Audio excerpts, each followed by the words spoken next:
Okay, so I have a little bit of regret about running a second cemetery show just in our first 6 shows and also doing it right before Christmas. And as I was trying to promote it on our Twitter page and on Facebook, it occurred to me that I'm putting pictures of graves up 2 weeks before Christmas. I don't know. I feel, I could, you know what? This is the thing, though, Scott. As you just said it just now, and you said we're doing a second cemetery show, I didn't really even relate that to what Mark did because it's a lot of fun. It's more like a show on celebrities. They just happen to be dead. Yeah. And that's where they're. I just was that's thinking where they're about, at. like, but you're right. One of our fans actually said to me, she was like, "Oh, this reminds me of the Halloween, the Greyfriars." It's like because when I think about it, it's we got 6 shows. The first one is not really cemeteries, but it's dead celebrities. Then we're doing a cemetery. Now we're doing dead celebrities in a cemetery. Okay, now I see it. Yes. Yeah. So we just want to tell our fans that we're going to start turning in some different directions here. Those are just shows that we had lined. We're shooting topics. Those are topics that we had ready to go. Yeah. Mark, he's been doing this for years. He's really knowledgeable about it, as you will hear or have heard. And so it's like, well, let's just get Mark to do that. Like it's let's go. Yeah. And he wanted to do it, and he did a great job. Yeah. And there it is. But it's not a trend. Yeah. No, it's not a trend. And to that end, we're going to take you now into our Christmas special. I don't know if you can really. Which will be another trend. It'll be all Christmas topics for all next year. The rest of the year. The whole 2015 is going to be Christmas shows. And demons. And demons. I love demons.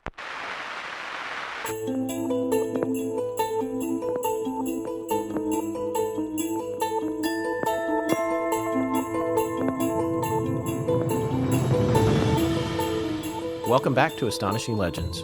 I'm Scott Philbrook. And I'm Forrest Burgess. What the hell is that thing? I'm afraid we're being visited upon by the Krampus. What kind of kinky Christmas spirit is that? It is Germanic in origin. That was from the animated series, The Venture Brothers, on Adult Swim, from the episode A Very Venture Christmas.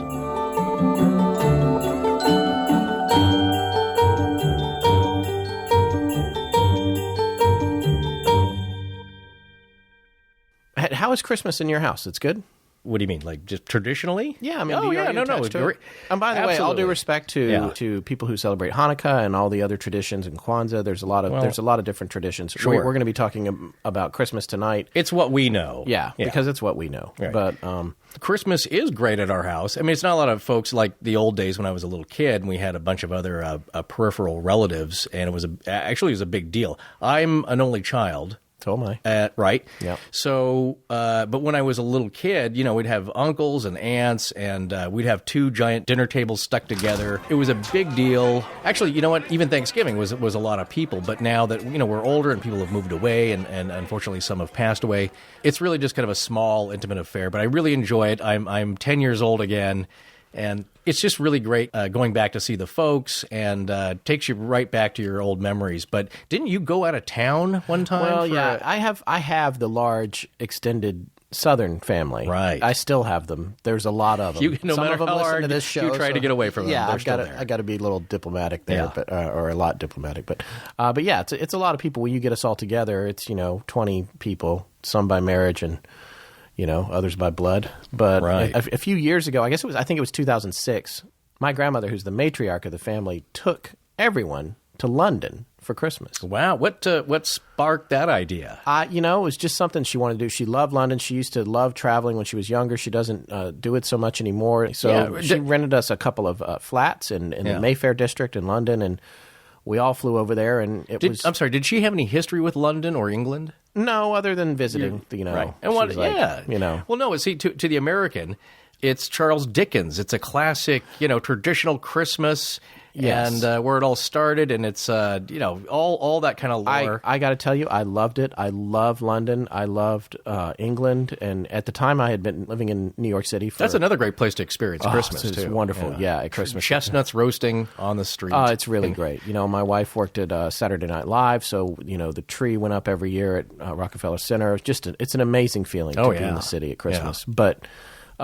so London, we knew the flavor of it a little bit. You had romantic ideas of what it should be like, right? Yeah. But it turns out, Christmas traditions aren't the same everywhere you go. No, they are not. And one of the traditions in America is you pretty much work Right. They only get about 10 days off, 5 days in some cases. Now, if it's Thanksgiving, it's all the way through, and you skip the whole dinner and you just go shopping. I'll tell you what happens in London around Christmas and Boxing Day. Yeah. It's a ghost town. It's like 28 days later. I mean, people are gone. Right. There is nothing open. They're at home, right? Yeah. Now, do they go out of town, or they're just at home? I don't know. Okay, the just windows were were there. shuttered. Wow. There was no one anywhere, and this was the thing about the trip that made it a little bit of a disaster. Because you're starting off, look, anytime you get a bunch of family together on a trip and everyone's, look, they're not friends of yours who all have similar traveling preferences. Everyone had different agendas. They all want to do different things. We want to go see this. We want to eat this. We want to go look at this. Yeah. You don't all agree. Yeah. So that's a monumental undertaking. Yeah, like the Eye. I didn't really care about going on the Eye. Did y'all go on the Eye? The giant Ferris wheel on the Thames. Oh, my God. Just the thought of a bunch of Southerners in London. Yeah. Hey, now, careful. It's my family. No, I'm just saying. You don't know anything about the South, so don't start. I've been there a few times. From Kaczynski land. He wasn't in. That's not even. See, you're wrong about that. I don't. He was in Montana. I don't confuse South and North Carolina. I know your barbecue is different. Don't. All right. Okay. The worst part about it is that we booked this tour on a bus to go see Stonehenge and Bath and all of this stuff. And the thing was, what the bus company should have said was, no, we're closed. No, don't do this today. We're not going to do this. They offered, that's the thing. They were open. They're taking your money. Yeah, they were open, and this tour was recommended by Rick Steves, actually, who writes. Oh, really? Oh, yeah. So it's like, this has got to be good, But it's not then. You didn't read the whole thing. He didn't. I don't think he was reviewing it on Boxing Day. Because I will say, no, I love Rick Steves because I took a trip to Italy and I read his book about it. Yeah. And even the little tiny things of like, go to this pensione, talk to Mama so and so, tell her I sent you, and guess what? You go there and you say that, and it's her, and she knows him. Right. It's like, Rick Steves. Yeah. No, he's very accurate. It's kind of like a really close friend who knows it very well, telling you what to do, and you go there, and it's real, and you do it. Yeah, except for this. Not what happened with us. We got on the bus, all like 75,000 of us.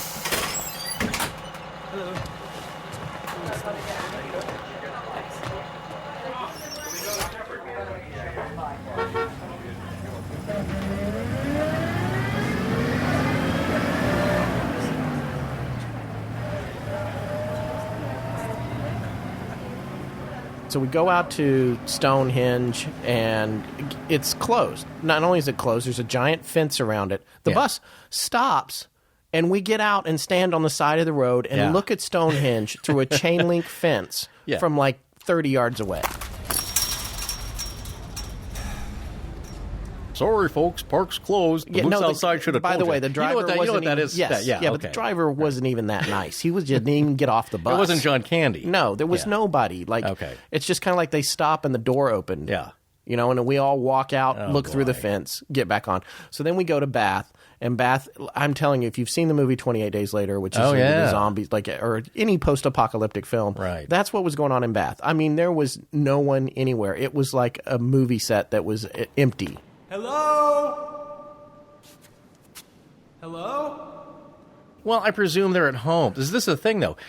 In Europe, you have, they always say don't go visiting during the month of August, like in Spain, because it's hot and it's muggy. They go elsewhere. Yeah. So a lot of things are closed, and you kind of... they forgot to tell my grandmother that not to go at Christmas. I'll tell you that. Or, my family in general. Like, we weren't expecting things to be as shut down as they were. Right. And in addition to that, when we got to Bath, we were there for a little while, and it turns out that some of my family and some of the other people on the bus needed to go to the bathroom. The bus did not have a bathroom. And not only that, the driver had no idea where there was a bathroom. There were lots of places that you might have gone in, but they were all closed. Right. So then I actually, I wound up taking over rescuing all the people that need to go to the bathroom. I'm running through Bath. I found a Holiday Inn. Oh, I gotta pee.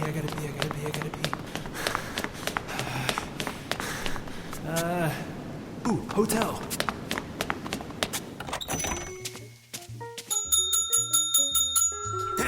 Hello, do you have a restroom? The whole bus drives over to the Holiday Inn, so everyone can take a pee break. Oh boy! And then also we went to this restaurant. There was supposed to be lunch. Yeah. The food was awful. The service was bad. They ran out of wine. while we were there. You don't want to do that. Yeah. And then on top of that, there was like this drunk guy there who could barely walk, and the bus driver let him ride with us back to London. Excuse me. Wait, were they friends or something? Well, no, he acted like, another bus left him behind. It's like, well, do you not do a head count? What is happening? Wow. So then Not that the guy A-team. comes back. He sits back in the back of the bus next to my cousin. The guy passed out, fully passed out. And like as he's leaning over, it becomes apparent that he's wearing a thong. Oh my God. This is a large drunk man. Right. You know, clearly from the area. But it does sound like a British comedy now. Yeah, I know. But so we're riding back, and then the bus driver's like, I'm going to put a movie on. By the way, this has already been awful. So the Stonehenge didn't work out. Right. Bath didn't work out. People had to go to the bathroom, whatever. The guy puts a movie on because there are TVs on the bus. So he throws on a movie. Yeah. It's Terminator 2. Well, that's a pretty good movie, though. I love that. It's Christmas. We're driving around in this bus, and I'm watching people dissolve to ashes Yeah. in that thermonuclear meltdown scene. Okay, right. It's awful. Yeah. I was Although, literally like, what is happening? Yeah. And we tried to get a refund. Die Hard would have been good, though, because that takes... So a movie that That's takes... a good Christmas Yeah, movie. because Everybody it takes place knows around that. Christmas. But- Or what's the other one? The Mel Gibson, Danny Glover... Oh, Another one yeah. that- The Lethal Weapon. But still, it would have been a little bit better. But I know what you're saying. It's just not the context is wrong. It's not appropriate. It's Right. one more thing that is just not right about yeah, this. the whole trip was like, and the only fun that my wife and I had fun because we had brought a book with a walking tour in it that we did, and it was a blast. We had a really good time. Oh, you just followed the book's recommendations. Yeah, and you know, while everybody else went on the eye. But How was the Ferris wheel? I don't know. I could have cared less. No, I know. But you couldn't. You mean to say you couldn't have cared less? I could. Yes, I couldn't have cared less. Yeah, I should say. okay. Thank you for Well, correcting no, me. I'm just saying because it means you cared. You cared a little. I didn't want to do the touristy stuff. No, you know what? Living It in doesn't- Manhattan, you that's the thing. learn. It doesn't to matter avoid- where you would have gone. I never went to Times Square while I was in Yeah. Manhattan. Not on Right. purpose, anyway. No, and I've been. That's the thing. I've been there. Not right at Christmas, of course, because I spend that with my family. But I've been in Manhattan for Thanksgiving. Yeah. And I've been there for New Year's. Yeah. In 2000, and it was like that was a big deal. But you didn't have to. The town is so alive and so festive, and they really do it upright that you don't have to do much. Just walk around, go see it's stuff, wonderful. and it's great. But because I know what you're talking about, like when you read up on it. You know, the idea of a restaurant being open. It's like they didn't really have that, what we have now. All you had was the public house. So if you were a lone guy, unmarried, there's a few choices to go get a meal. Right. It's not, you can't, there's no Red Lobster. You can't just walk in, sit, and get a table. Nothing's open. People Right. are doing that at home with their own families. Yes. Yeah. And that's what they were doing. And tonight's show is about varying traditions, specifically at Christmas. And all I can tell you is that if you're an American and you're planning to go have fun in London, don't go at Christmas time. unless you're British or you know a British family, then maybe that would be fun. Yeah, well, You wanna hang with them. exactly. You got to do it a different way. Because on not the flip way side, we did it. yeah, you know what? And By the way, we had a great trip. Overall, it was right. very fun. Right. Well, you're together. You're with your family. I mean, there was a lot of great stuff about it. Even it's not it a was great not memory, good for right. sightseeing. But you know what? One of my close friends, George, and his wife Ashley, just came back from Berchtesgaden, Germany. Oh, is that in the southern part of? Is that near it's like Bavaria? the southeastern, yeah. right near the border of Australia. Oh, perfect. Yeah, excuse me, Australia. Did I just say Australia? It's in the middle. It's an island continent try in the middle of Austria. Europe. Australia. They're very close. The border of Austria. Yeah. And it's in the region down there. And George, when he was a kid, he lived there because his dad, I think, was one of the main guys who operated a recreational military base there. So For the GIs, not for yeah. the guy who was it was running one the of war. Hitler's former Okay. mountain getaways. And Yeah. we of course turned it into a vacation spot. Well, yeah, it's a Six Flags now. Which, by the way, if you're going to be in the military, it seems like a great job running. There are jobs like that. A friend of my dad's, he managed golf courses. Oh, yeah. well, there you go. And I've rarely people are shooting at you. Yeah, so didn't see a whole lot of action, I guess. But anyway, so George specifically timed this trip because he wanted his wife to see what it's like on December 5th and 6th when they have a special kind of festival there that centers around Krampus. Well, it's St. Nicholas Day, right? Right, exactly. The December 6th. Right. So the night they have their own eve, and it's a celebration of the feast of Saint Nicholas. Right? Yes, but they do it upright. But that's the thing. Look, and Saint Nicholas, by the way, is a Catholic figure. But then who comes with Saint Nicholas? Well, you can't have the good without the bad, Scott. So you have a figure called Krampus, or Krampus, as we say here in the States. But he is a medieval figure that accompanies Saint Nick, mostly to scare your children into being good. That's really the purpose. That's what his purpose is. The short sum up is that he shows up with Saint Nick, right? How does he operate? He comes. This is the thing. Takes kids away. Well, this is the thing. I think in a basket and carries them off. Right? It's the threat of carrying you off. That's all you need. You don't really need to carry the kids off. You need to scare the crap out of them. So, but what he hit them with sticks too, right? He could if you're bad, but he also okay. Let's not get ahead of ourselves. Okay. So what the deal is that he is a demonic-like figure, half beastie and furry and ugly. He's got horns, a very long tongue. Gene Simmons tongue. He shows up on the eve of St. Nicholas Day, so it would be like the night of December 5th. Okay. And I think in some regions here, and this is the thing, it varies so differently throughout Europe, and a legend like this takes various forms. It's mutated. It's over the years, it's changed up to fit the local customs, very specifically of where you're at. So I believe in some of the customs, the children are supposed to clean their boots and their shoes, and they leave them out like in the foyer or in the front porch. Yeah. And if they've been good, they'll get a little treat. And it could be coins, it could be chocolates, it could be, I wouldn't think we would put like sticky buns or pastries in there. That sounds disgusting. But if you're good, you get a treat. That's the idea. If you're bad, you'll get a lump of coal in your shoes. Or a stick, right? Well, or Krampus shows up and he beats the crap out of you.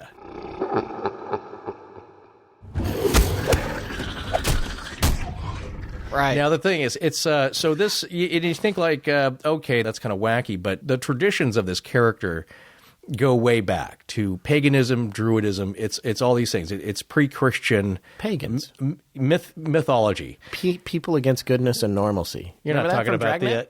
Good evening, pagans. Don't forget your goat leggings.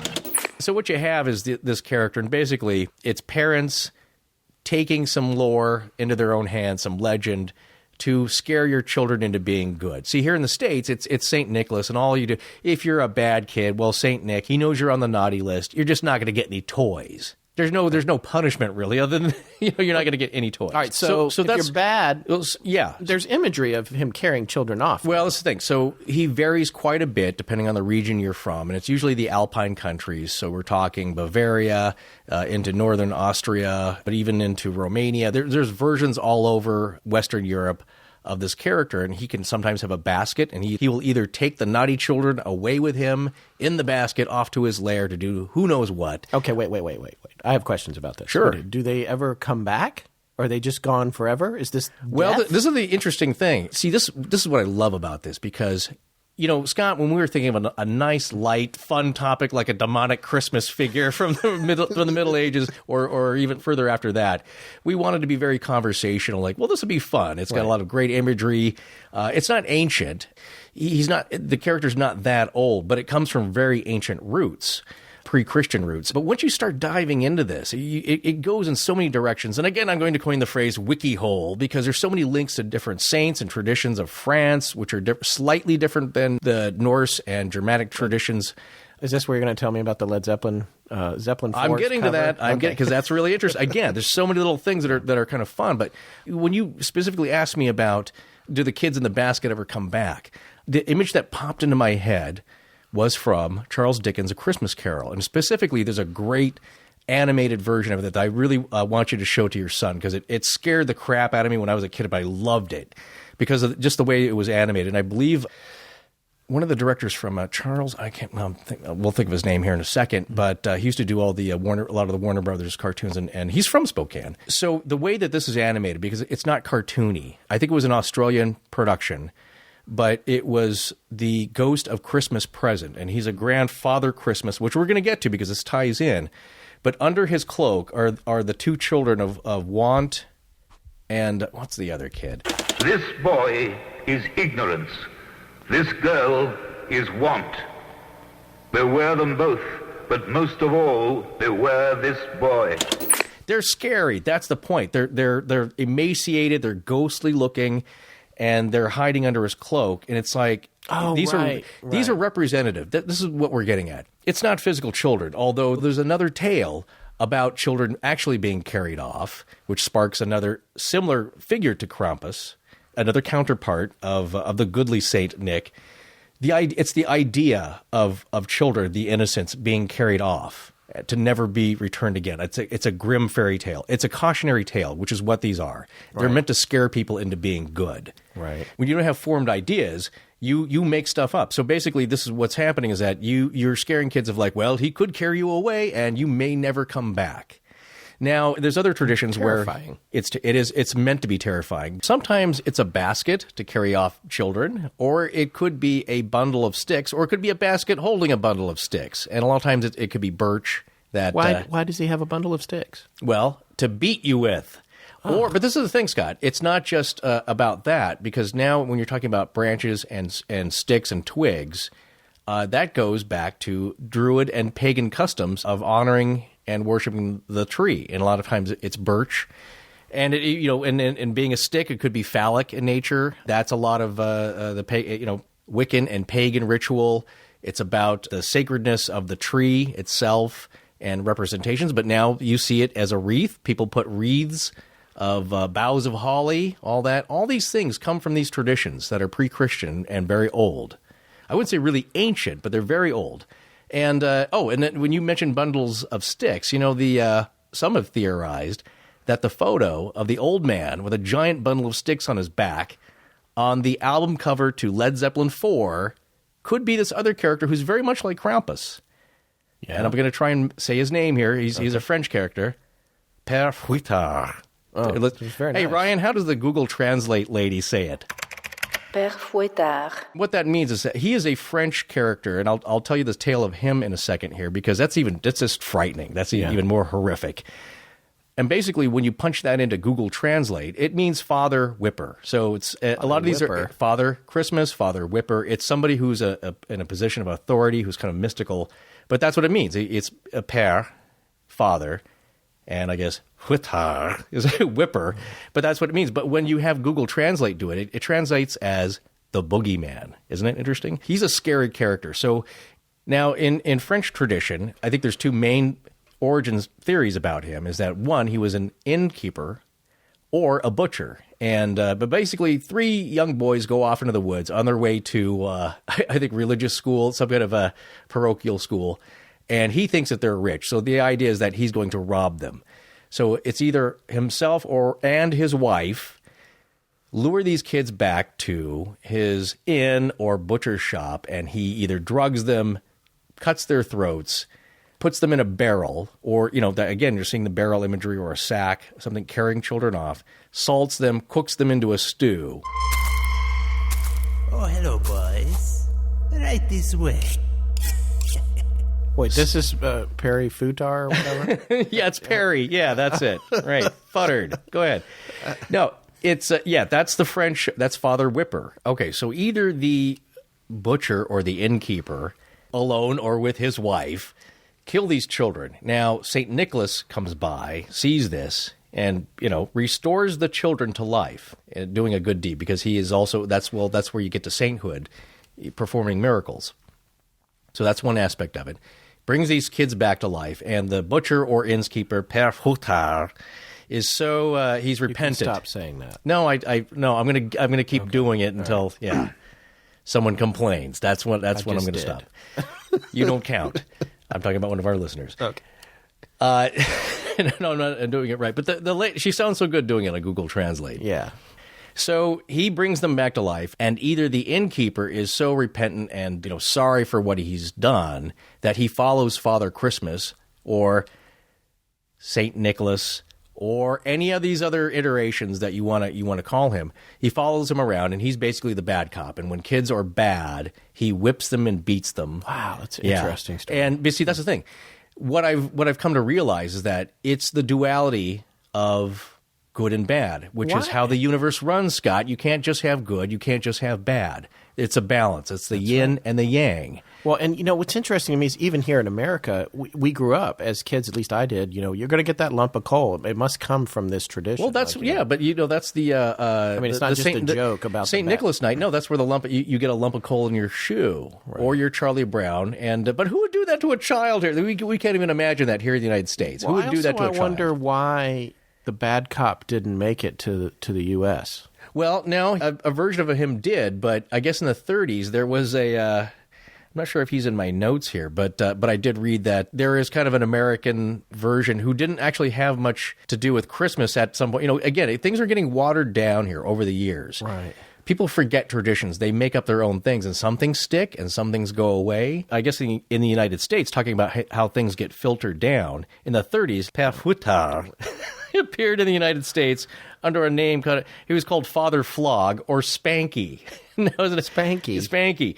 But you're making this up. I'm reading this off Wikipedia, which we try not to do, but I'm reading it right here. Spanky. That, this is the thing. In the 30s, you had radio shows, so they're borrowing things. But also, the Pennsylvania Dutch, they also have a tradition of Krampus because they're immigrants from Germany and that area. They bring it with them. He has a different name though. Well, there's the character of the Belschnickel. Yeah, Belsnickel or Belschnickel. Yeah. And he's just another variation. So the basic appearance of this guy is that he's kind of grotesque and ugly. He's got either a long scraggly beard and unkempt hair, and he's covered in fur or wearing furs. With the butcher guy, that was specific to France, right? Well, that is that's French. That's Father Whipper. Father Whipper. Right. So the other Krampus is more demonic in nature, though. He's more German, but he's also, again, it borrows from Roman mythology of the faun or the satyr, who's half man, half beast, covered in fur, horns, tattered clothes, kind of a grotesque character here.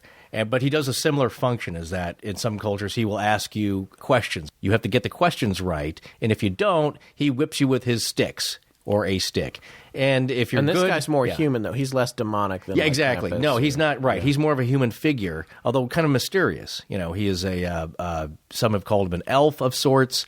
So one common characteristic of the appearance of this character is that he has a darkened face. And now when people portray him, they're wearing blackface. So I was even mentioning this to Scott that just last Saturday, I think I was watching Saturday Night Live, and on a Weekend Update, they had a little news bit of him because in the Netherlands, people are complaining because it's portrayed by a guy wearing blackface. But it goes back, that history goes way back to, they think maybe the Siege of Metz, which is a city in Eastern Europe, Eastern France, and Charles V tried to take this over. He was the king of Spain, I think, at the time.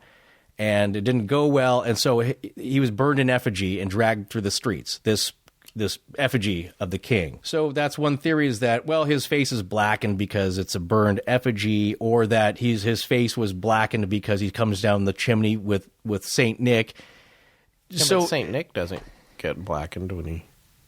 Just this one guy he's does? magical. Oh, maybe the other guy goes first and cleans it. This is my... Yeah. Well, you know what? That's the thing. You can make up and believe whatever you want. There, it's dirty. You go first.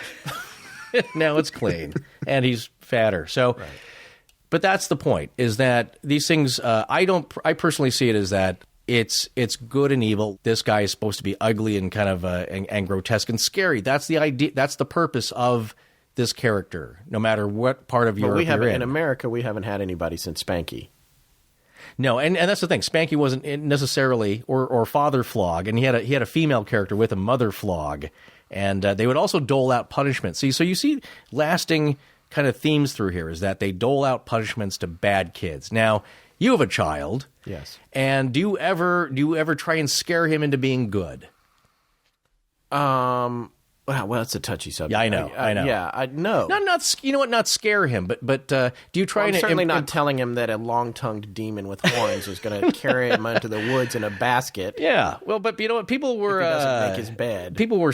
I don't know. You know what? Life was a lot rougher back then. True. And, nowadays we wouldn't even think of that because it's horrific. Well... And, coming back to my friend George's trip to Germany, yeah. Right? George and Ashley, when in addition to, like you said, it's very regional with Krampus. It's Right. very regional. Right. There's lots of different traditions that have evolved. And in Berchtesgaden, which is where they were, which I can't remember if I mentioned earlier, but near the border of Austria, in addition to Krampus, there's another guy named Buttmandel.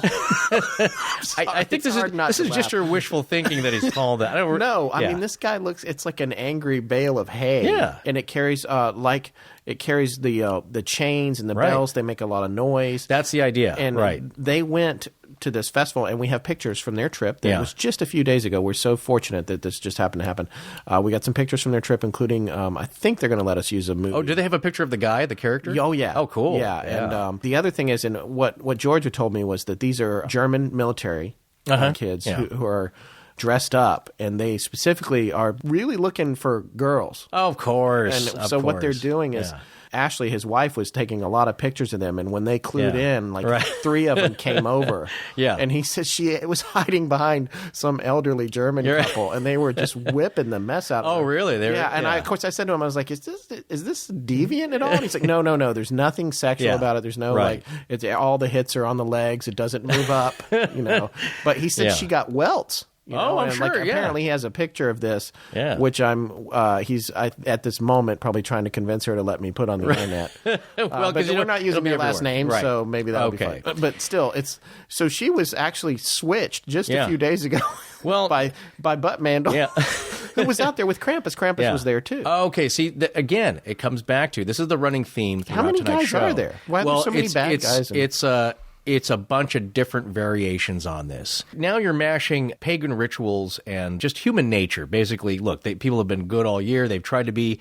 We want to blow off a little steam. So when Christianity started becoming a major influence, to sell it, they started letting folks keep their traditions, which is, around the harvest or the end of the year, people let off a little steam. They have feasts. They get drunk. They have celebrations, and a lot of times it's the young men in town that would get a little drunk and tipsy, dress up as Krampus or these other characters, rattling chains, going around scaring. Well, just quickly, I want to read this little section from this travel website. Actually, it's called Big Boy Travel, specifically about the running of the Buttmandel in Berchtesgaden. The running of the Buttmandeloff, is one of the most unique festivals in Europe and typically takes place on St. Nicholas Day. During the festival, unmarried men over the age of 16 get dressed up with bushels of straw around their bodies, scary devilish masks on their faces, and bells around their waists while running around town causing a ruckus. Young men who are taking part in festival for a second time or more graduate from the straw costumes to all fur costumes and even scarier masks. So I guess that's a freshman costume is the angry bale of hay. You start off with the bale of hay, then you graduate to fur. Then you graduate to fur, yeah. So some of the Buttmandels, also known as the Krampus, those are the fur ones I think based on this description, carry up to 45 pounds of bells, and the noise made is supposed to scare away the evil spirits of the winter solstice, which is the darkest time of year. The Buttmandels try to catch. I'm sure I'm saying that wrong, so I'm sorry. Butts and mandals everywhere. The Buttmandels try to catch and poke the children in the streets and hit young girls in the legs with switches as a sign of fertility.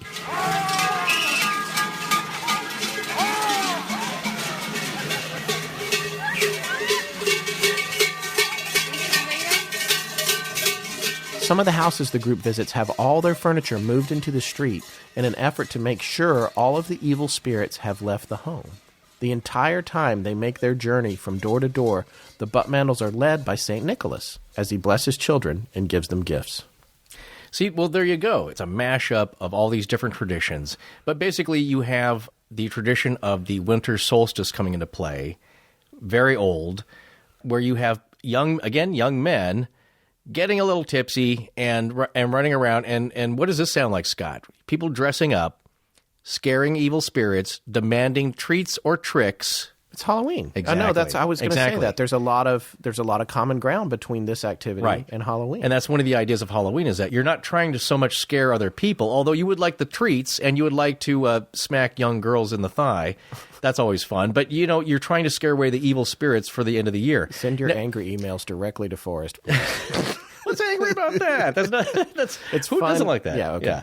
Yeah. Like you said, it's meant to be done in a playful way. Yes. As a traditional thing. Plus, they're drunk. Come on, that's what, Yeah. You can't suppress that. And I think that's what the traditions of Christianity realize, is that, hey, to sell this, we got to let them have a little fun. You can't really suppress people. They're just going to get crazy at some point.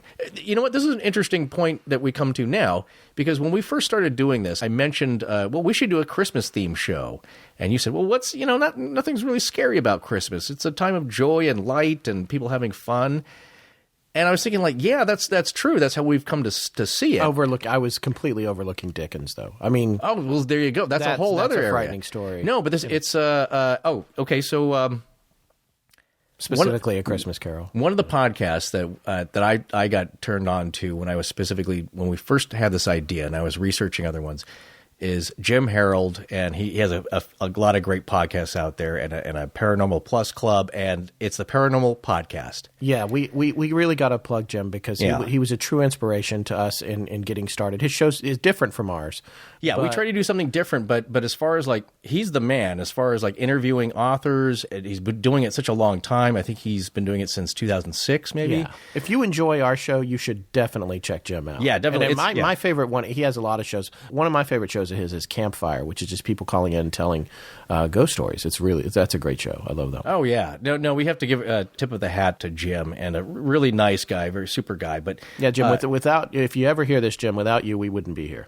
Well, you know what? We wouldn't think that it could be done so well for so long. Right. I'll leave it at that. But he interviewed this author, Mary Beth Crane, a few years ago, and she wrote a book called Haunted Christmas, and she did a lot of research on basically the pagan roots and kind of where the ideas come from. And they were talking about that, and Jim actually mentions that everyone knows it's the great Andy Williams Christmas song. What is that, Scott? The most wonderful time of the year. Yeah, right. You don't even think about that. I know. That's what he was saying. Yeah. Read the line. There'll be parties for... I'm not singing. There'll be... There's no... yes. Yes, thank you. There'll be parties for hosting, marshmallows for toasting, and caroling out in the snow. There'll be scary ghost stories and tales of the glories of Christmases long, long ago. See, there you go. And it's Charles Dickens' A Christmas Carol. It's a ghost story told in a very expert way here, just the way he if you're looking at structure, the past, the present, the future, all these things. But it's a long tradition. And so what we're getting at here, and what we'd mentioned earlier, is that, Scott was saying, like, well, yes, Christmas is a happy time, but traditionally, it's a time of great paranormal activity, a great spiritual, a lot of things going on, because it's the darkness of the end of the year into winter. The birth of the new year and the rebirth. And there's a lot of suicides at Christmas, too. Well, yeah, right? It's a sad time. I think it is it's the number one time, because it's with the happiness, people are reminded what they think they don't have, and the sadnesses that they feel of loss and with family and things like that. So it can be there's a lot of emotionality. And if you're listening to this show, which we released the day before Christmas Eve, or as early as we could anyway, instead of our usual Friday, because it would have been after Christmas, just know that we love you. We love you, and we want you to keep listening. Traditionally, like, if you look at the origins of this, and we're getting back to the sticks and the twigs, we're going to get back to that.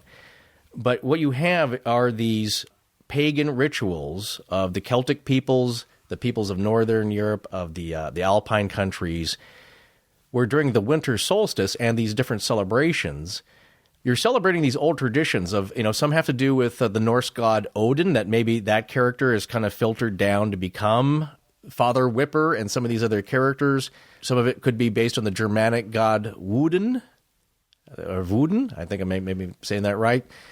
So you have a lot of activity and legend going on at this time of year, and an old Norse or Germanic Northern European myth is called the Wild Hunt, which is a parade, as far as I can tell, a parade of ghostly figures on a hunt in the sky.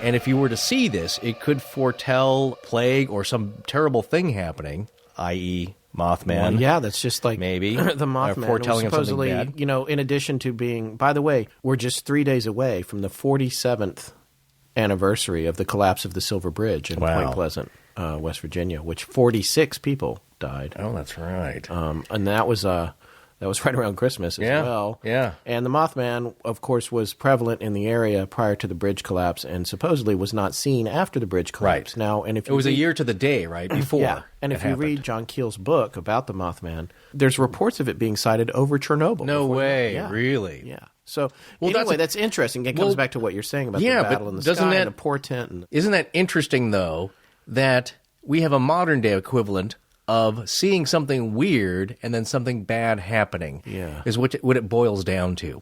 Yeah. So in Germany, the Wild Hunt is also known as the Wild Army or the Furious Army, and you have leading the army in the sky of this phantasmagoria of spectral creatures, huntsmen. It could be Woden, or Woden, Knecht Rupert, Berchtold, or Frau Berchta. Inga, may I present Frau Blucher?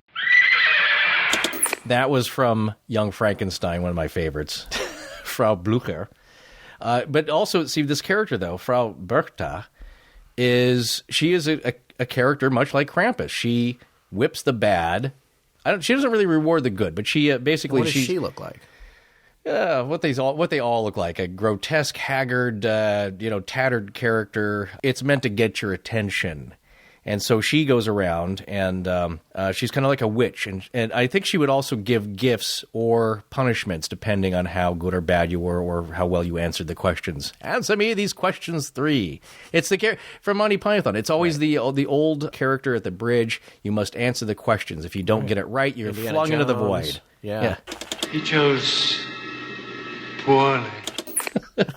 Exactly. See, these aren't new. All of these are old traditions carried down through millennia, and it's human nature.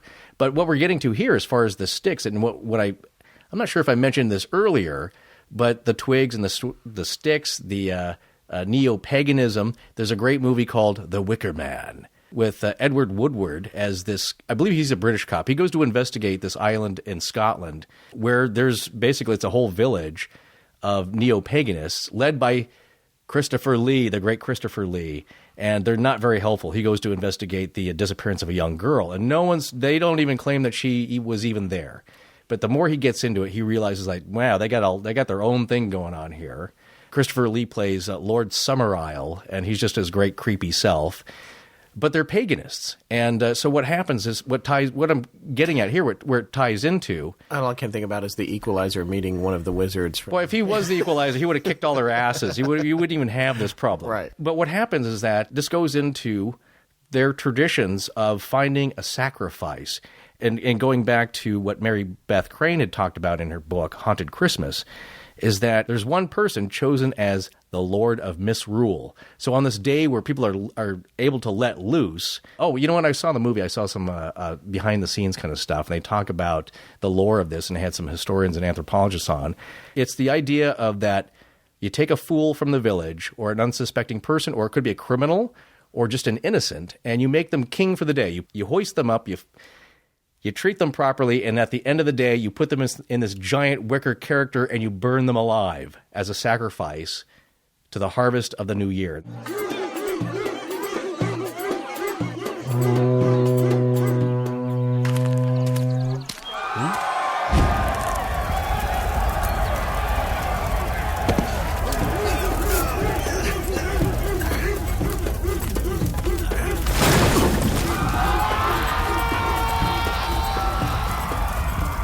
The crops aren't doing really well. Well, the gods are angry. It's all awful. It's very medieval. It's barbaric. Especially to do that to the poor village Edward idiot. Woodward, he doesn't take it well either. Yeah. So so that's what. Okay, let's not give away the whole movie. No, but that's what we're getting at. And what does that sound like to you, Scott? That people are doing Burning Man. Exactly. It's a lot like Burning Man. It is Burning Man. That's what it is. It was all started about some it wasn't. bad divorce or something. But you're right. This guy, I believe in San Francisco, I went one year, I think in 99. Mm-hmm. I went one time just to experience it. I've actually never been. I've wanted to go. I don't want to see you naked. That's just nobody. Well, then I'm definitely not going. But it's a lot of people like you just letting loose. That's the idea, though. None of this is new. People are still doing it. And the other interesting aspect is that that's what it mutated into. Because I believe the origin story is that, a guy had a divorce he was going through. took some of his belongings that just made him. Burned them, right? Yeah, and he burned them on the beach, I think somewhere in San Francisco or in the Bay Area. And it started off with like 12 of his friends, and it was such fun, and it was cathartic, and it helped him get over this terrible relationship that he was trying to forget. And it turned into something else. That's what we're getting at here. It starts off with an idea that could be borrowed from something else, a legend, a myth, and over the years, it becomes a bigger, different thing, but still the idea is the same. It's people blowing off steam and probably taking all kinds of weird stuff. So that's, like nowadays. So that's where you end up, though. It's a celebration towards the end of the year, generally here tied with the harvest, and Saturnalia. It's all these Yuletide, all these traditions that happen around this time. So again, what is Saturnalia? Oh, that's an old Roman tradition. Basically, it's an ancient Roman festival in honor of the deity Saturn. It's held on December 17th of the Julian calendar. So basically, it's all around the same time, and it's a holiday that was celebrated with a sacrifice at the temple of Saturn. In the Roman Forum, and again, it's a time for a big feast. People getting together, getting drunk, letting off some steam, getting ready to put the old year behind them and bring in the new. And that's all this is about. It's the winter. It's the dying of the earth. You're making offerings, hoping for a prosperous new year. Exactly. Yeah. Exactly. In terms Plus, of crops and everything. And it's slapping young women on the bottom. That's it all comes back to that. On the legs. On the legs. Yes. Right. Nothing higher than the upper thigh. Yeah. But still, you know what I'm saying? But it's especially when you have a society where, it's a tiny village. You don't get away with that kind of behavior. Well, here's your chance to kind of put on a costume, dress as Krampus, or whatever it is, clang some bells and chains, kind of go nuts, and have a bit of fun. So there's a Celtic seasonal tradition called Samhain, I think, and it's 2 weeks before Christmas. And here, evil spirits are unleashed upon the earth here before the rebirth of the sun and the new year. So ghosts and demons and everything. Evil spirits, they start their work at the beginning of December, like the first week, and it goes through to like the 20th of December. Again, but it's the same idea. The Celts and the Picts, they're not German, but it's all tied together. And so here you're really digging into the very roots of very primitive human nature and lore, and these are the stories that result from that, and what I find interesting. So, well, and I think that about covers it for our Christmas special. I hope that was so Christmassy for you. That was super Christmassy. Burning people alive and hey, well, we're Astonishing Legends. Exactly. What are we going to talk getting about? slapped, salted, put into a barrel. Well, here's hoping if you can't be with loved ones tonight, at least you're with some friends, and if you're not with friends, and you're with us, and we're glad you're listening. You know what? To go slap yourself on the thigh with some twigs. Yeah, and whoop it up, let off some steam.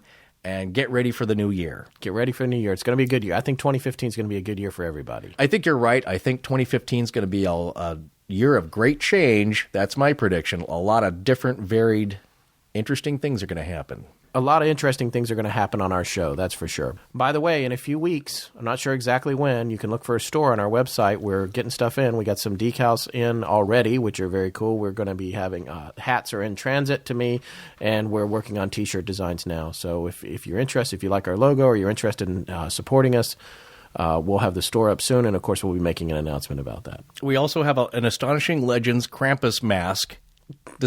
We don't. No, wouldn't that be cool, though? I don't know. No, you know what? I would one day hope to have some kind of Halloween thing because it's a great logo. Yes, thanks again to John Mahorny who designed it for us. Yeah, thank you, John. No, it's we're gonna get some merchandise in. So please tell your friends and load that shopping cart. Yeah, now that we're no longer in the new and noteworthy section on iTunes, we're trying to get some real traction. So if you really do like the show, leave us some good reviews, which is great on iTunes, but also tell your friends about us. And if people aren't listening to podcasts or they don't want to get into all that, they can always just go to our website and play it back right there in their browsers. That's the thing. Scott has compiled a lot of great, interesting links and photos of different stories, things that he and I have found at various sources, and we try and post it, things that we think might interest you. So go there. Yeah, if you don't we have a blog. We try to make an entry at least every 1 or 2 days on the blog as well with topics that we're not necessarily talking about on the show.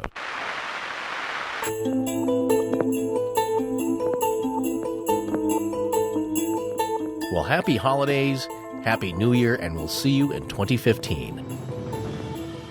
We'll be back on January 9th with television and screenwriter Paula Pell, who's been at Saturday Night Live for almost 18 years now, and is a good friend of ours. She's coming in with a creepy story.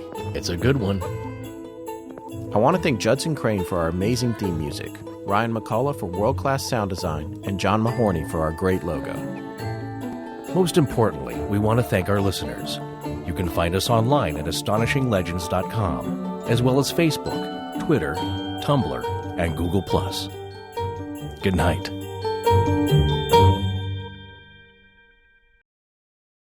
The clip that we played during the opening theme is actually from this great animated show called The Venture Brothers. That's on Adult Swim. It's a lot of fun. I just rent the discs, or you could watch it on Adult Swim. But basically, it's a kind of a takeoff on that great animated show called Johnny Quest. If you're as old as we are and you grew up with that, it was a lot of fun. There's two young boys of Dr. Rusty Venture, and he's kind of this washed-up Johnny Quest character. Imagine now if he's like 45, and his glory days are behind him. He doesn't have very many inventions, but he does have this great surrounding cast of characters, and so his sons, they always get a Christmas story, and they call in on the hotline, except they're kind of disappointed with the Christmas story that's in the hotline. So they get this book of spells from Dr. Orpheus, who's kind of staying there hanging out the compound. And they don't know what they're doing. They start reciting these incantations, and they accidentally conjure Krampus.